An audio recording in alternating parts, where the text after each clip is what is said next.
Hey, I'm back. This is an addendum, so it's part three to Elizabeth I, because while I was off air, I did a little bit of reading and I mixed up two of the wives of Henry VIII. Even though we're not studying them, I just want to get it correct and not feed you misinformation. So the order was correct. Catherine of Aragon first, yes. She married the king first, King Henry VIII. And interestingly, she was actually the daughter of Queen Isabella and Ferdinand of Spain, or King Ferdinand and Queen Isabella. So the ones that sent Columbus on his voyage, Ferdinand and Isabella. Catherine of Aragon was their daughter. And as I had mentioned, she had first married Henry VIII's older brother, Arthur. Then Arthur died. And so then Henry VIII married her. But then, of course, he had asked for the divorce from the Pope, and the Pope wouldn't grant it. He argued that Arthur's marriage had been consummated, which meant he should never have married his brother's wife because that was technically considered incest. But um, Catherine of Aragon herself insisted that the marriage was never consummated, and so the Pope would not grant the divorce. He said, "Okay, well, if it was never consummated, then you could rightly marry her, and so therefore deserve you don't deserve an annulment." All right, because that's what he wanted to do. He wanted to get the marriage annulled, which means like it never happened. It's kind of like canceling out the marriage. Like we're not getting just divorced. We're just like it never happened. And so he would not cancel the annulment. So that is when Henry decided to make his own church and put himself as the head so he could grant himself a divorce. So he made the Church of England, the Anglican Church, put himself as the head, granted himself a divorce, and so he divorced Catherine of Aragon. Then he, of course, married Anne Boleyn. Anne Boleyn had produced Elizabeth I, not a male heir, so he trumped up charges of adultery and treason and then beheaded her. And then the third wife, of course, Jane Seymour, she died. She actually died from complications of childbirth. So she had birthed that male heir that he wanted so badly, Edward the Eighth. I mean, not Edward the Eighth. I'm sorry, Edward the Sixth. He wanted that male heir so badly, and so she had it, Edward the Sixth. But then she died a couple weeks later after complications from that childbirth. And then, as I said, he was kind of sickly. I want to say he lived to like 21 or something. Maybe we from 15 to 21, but don't quote me on that because I don't have those dates right in front of me. That's my recollection. Anyway, so then after Jane Seymour, that's when he married.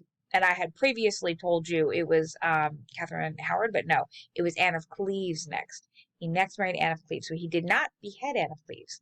He divorced her. So I guess he married her. He had only seen her in a painting, never met her in person, but she was I think she was a daughter of a very important German duke. And so they thought it would be good to broker relations with Germany for her to marry. Anne of Cleves, there were two daughters, I guess, and he looked at both of the paintings and like, oh, I think Anne is more attractive, so I'll marry her. So then when she came over, he finally met her, and he's like, ugh, I don't like the way she looks. They called her the ugly one, right? After that. I mean, which is terrible, right? But he considered her to be too ugly to stay married to, so he divorced her after 6 months. Granted himself a divorce.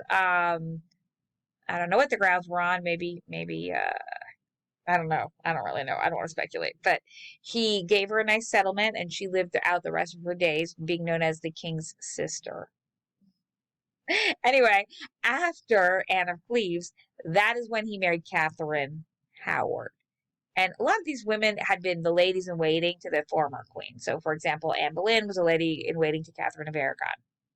Jane Seymour was a lady in waiting and a second cousin to Anne Boleyn. Yeah. And then Anne of Cleves, no, she was from Germany. But then after that, Catherine of Howard had been one of Anne of Cleves's ladies in waiting. And then Catherine Parr's next wife, also lady in waiting. I don't get why these ladies are waiting around for somebody to marry them that is beheading wives. But anyway, Catherine Howard, it's kind of like the Roman emperor, right? It was like Roman emperor after Roman emperor after a Roman emperor got on to become the emperor by murdering the predecessor. So, after a while, you'd think they'd catch on and be like, dang, all of the emperors of Rome get murdered by the person who comes next. So maybe I don't want to be the emperor of Rome. Maybe I shouldn't go murder this person so that I can become the emperor and then just set myself up to be murdered next in line. Yeah, I don't know. Anyway, beside the point, I digress. So Catherine Howard was beheaded, and then he married Catherine Parr next. And Catherine Parr was the one who I told you was a Protestant along the lines of Anne Askew, and they were friends, and it got to the point where Henry VIII even had her arrested, but she was able to reconcile.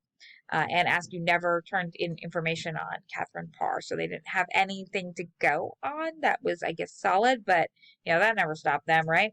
But Catherine Parr was able to re-ingratiate herself with the king, and that's what enabled her to stay alive. And actually, she outlived Henry VIII. He died, and then she continued on living. And she convinced Henry VIII to restore both Mary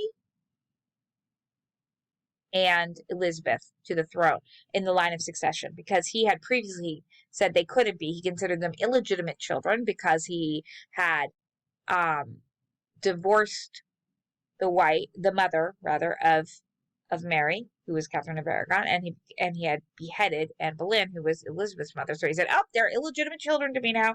I'm on to my real marriage because those two were fake. Because the first one should have been annulled because it was never consummated, or it was consummated rather with my brother, and so I should have never married them or married her. And then the second one, Anne Boleyn, adultery, treason, etc. Therefore, I'm going to consider that daughter illegitimate," and he banned them from the throne.